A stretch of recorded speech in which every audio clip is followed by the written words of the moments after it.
दुखुनि खौरां आसामनि बारग' सोलोंथाइ मन्थ्रि थानेश्वर बर'आ दिनै गुवाहाटी मेडिकेल कलेजनि आइसिइउआव फाहामथाय लाबाय थानाय समावनो रुंसारि जायो।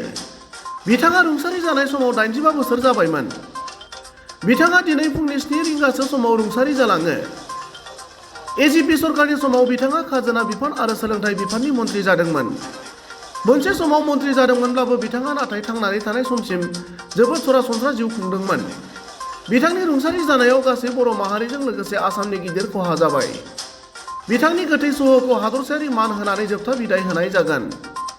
बिथांनि रुंसारि जानाय खौरां मोननानै बर' थुनलाइ आफादनि बारग' आफादगिरि तरेन बर', कमलाकान्त मोसाहारि, आसामनि केबिनेट मन्थ्रि इउजि ब्रह्मजों लोगोसे गोबां मानगोनां सुबुंफोरा खौरां लानायजों लोगोसे बिथांनि गोथै सह'आव बिबारजों मान बावो। लोगोसेनो बिथाङा एजिपि सरकारनि समाव सोलोंथाइ मन्थ्रि जानायनि अनगायैबो असम गण परिषदनि आफादगिरि महरैबो बिबान मावबोदोंमोन आरो लोगोसे बिथाङा बर' थुनलाइ आफादनि बारग' लेङाइ आफादगिरि, रांगिरि आरो टेक्सट बुक प्रडाक्शननि नेहाथारि बिबान मावबोदोंमोन।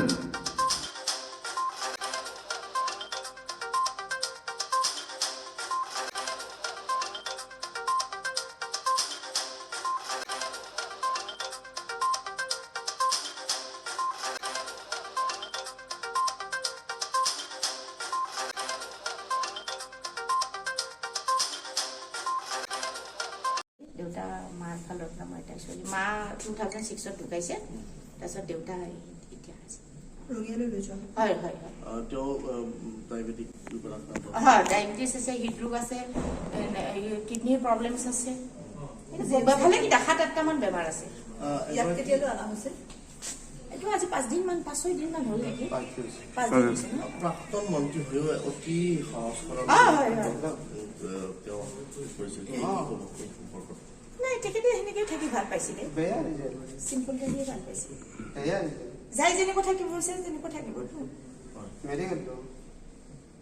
আজি আপুনি যথেষ্ট আৱেগিকতা দেখা পাব। সেইটোতো হয়, নিজৰ দেউতা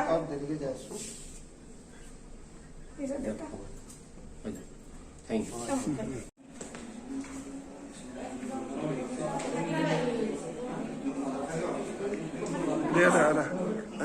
Ada. Video ada.